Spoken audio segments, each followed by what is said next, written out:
follow the Cabal. And I thought maybe I was going to see something fresh and new that was going to show me what's going on in the world today, but I was frankly quite disappointed. I'm from a news background, so I know a lot about what goes on behind the scenes from that perspective.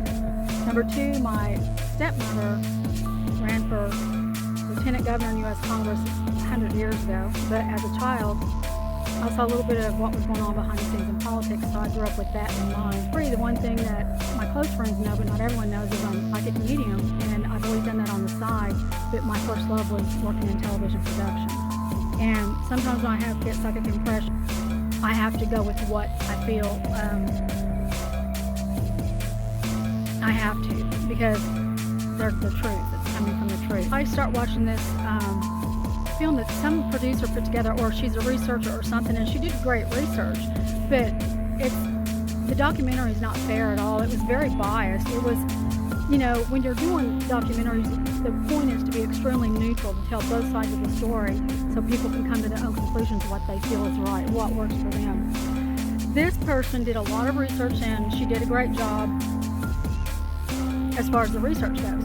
But she became really, really biased. She didn't mention anything about, in the political arena, she only talked about Trump. She didn't mention anything about Joe Biden or Hillary Clinton or anything like that. She just kind of went from saying how she didn't like Trump to all of a sudden she adores him because she sees what he's doing. And then she talked about a little bit about some of the Hollywood cults. But what I found mostly about this whole documentary is that she basically just looked up a lot of stuff and then reported what she saw, what she read. So in the documentary, she talked about the fact-checking website Snopes, and she said some things about Snopes that they had gotten some publicity on back a while back. Not the best publicity, but you know, they got publicity. What she failed to say is, you know, I've known David, the creator of Snopes, for 20 years, and I know what he did to make that company work, and he worked his tail end off, and he went through a bad divorce. And his current wife, she said some things about, but what she didn't add was that his current wife had actually ran for office in her own community, and both of her parents are teachers and educators, so this girl isn't stupid. I helped David with Snopes, and I've been his personal friend for over 20 years, and I was with him as a friend when he was going through that divorce. Then I realized she really doesn't know what she's doing. I mean, she got the film out there, and God bless her, because, you know, it's not that easy to put documentaries together and put them out there, independent or not.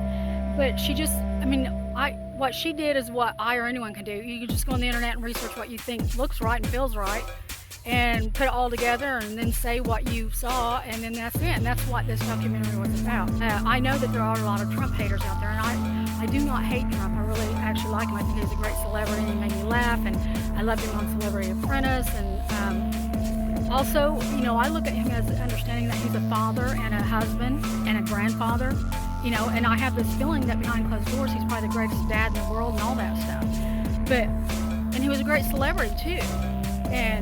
But on the level of true leadership, I do not believe in him whatsoever. And everything good that he has done, for one good thing that he's done, I can come back with 10 things that he's done that was not right and that's not good. And right now, today, all these people think that this Great Awakening is all about Trump saving the world, but I can tell you this right now.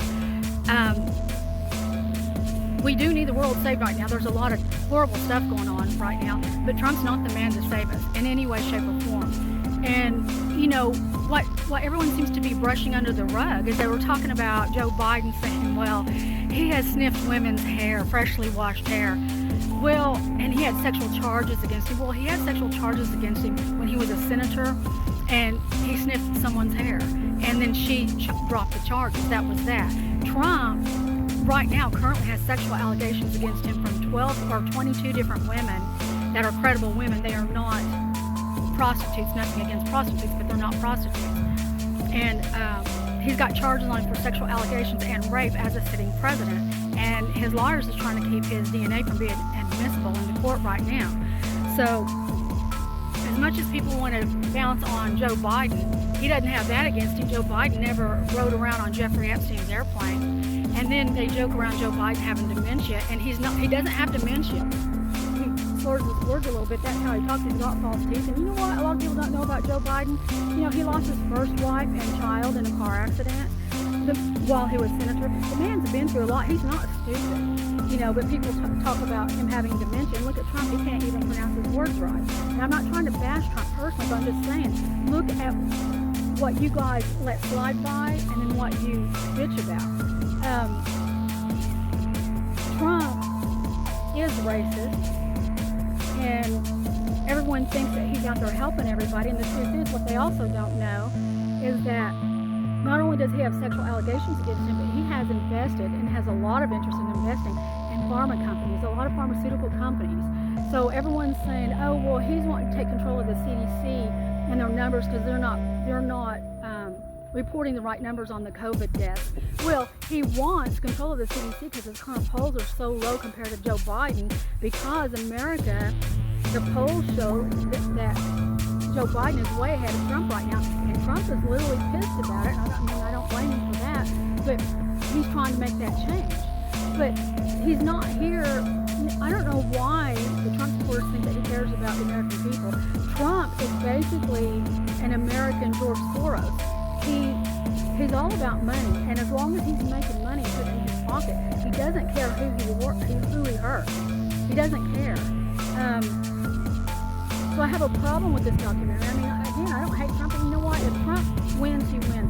But if he loses, he's not gonna go stick his head in the sand. He's gonna go back to being a TV personality. He's gonna write books, and he's gonna do a book tour, and he's gonna make another $1 billion. News writing this book about him, saying all these derogatory things, and they were saying, well, you know, it's a money thing. No, it's not. All of them have their own money. She's got a PhD.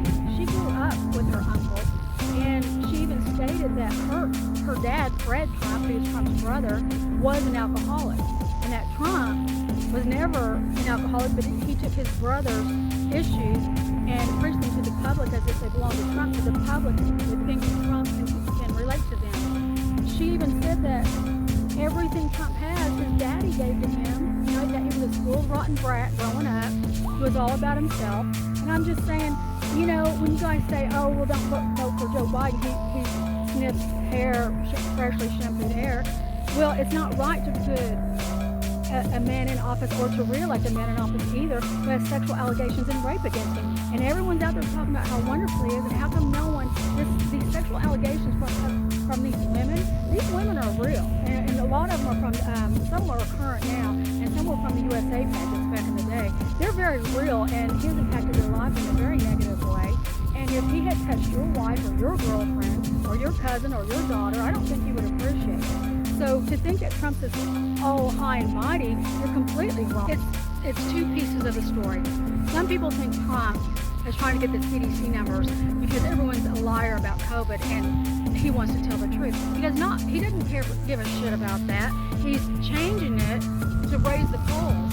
And the other thing is, some people were saying, well, the Democrats are responsible for Antifa and Black Lives Matter and the whole evolution happening right now in this world. And that's not true. That is both Republicans and Democrats. But someone says, well, all of this stuff is going down because they want Trump out of office. And I'm going to tell you right now, Russia is looking to interfere with the elections again. So if Trump wins, it's going to be due to Putin. But number two, yeah, Trump's the president, but he's not that important with what's going on that's bigger than what Trump is. They don't want him out because they're so afraid of him. And it's not the Democrats specifically. I will say it's Bill Gates and George Soros. Now, and both of them have funded both parties. This is not about getting Trump out of office. It's about the vaccine. Trump, if he wins, it's not going to, George Soros and Bill Gates and Amazon and Facebook and all these big conglomerates are going to band together and do what they want to do anyhow. Trump's not going to stand in their way. They're too big. Trump cannot, he can try to take down who he wants, but they're too big. Now, I don't know what we're going to do when it comes time where we're all forced to take the vaccines, because that's what's happening. They want us to take the vaccines so we can get the hand chip in our hand. And the reason you need the hand chip is because that hand chip correlates with 5G, which is coming out. And they cannot read the 5G chips in your hand without the 5G satellite. The coronavirus is a real virus. And what the 5G does is it exacerbates the coronavirus. So that's why a lot of people are dropping dead.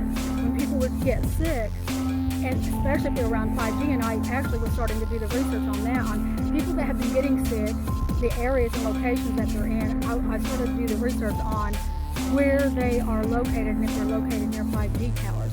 This 5G is radiation, and basically it exacerbated the coronavirus, and in some cases caused blood clots in people's lungs, and they were dropping dead. The revolution that's going down right now is about the 5G and the vaccines.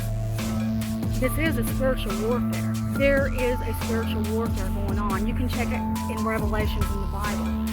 This is about Satanism, the dark and the light. So another thing that's come about is all the pedophilia in Hollywood, and that's been going on for 100 years, and it continues to go on, and people have been very afraid to talk about it. Now they are starting to talk about it. That's wrong, and that has to do with satanic cults. It has to do with Hollywood, politics. What I wish for people to do is don't just be one-sided, especially if you're going to do a documentary. Your job as a documentarian is to be neutral, is to report. You know how many times I've done stories. I interviewed A.J. Callens during the O.J. Simpson trial. Do you think I went up to A.J. Callens and started bashing him about how guilty O.J. is? No. That was not, as a producer or reporting on the news or giving facts,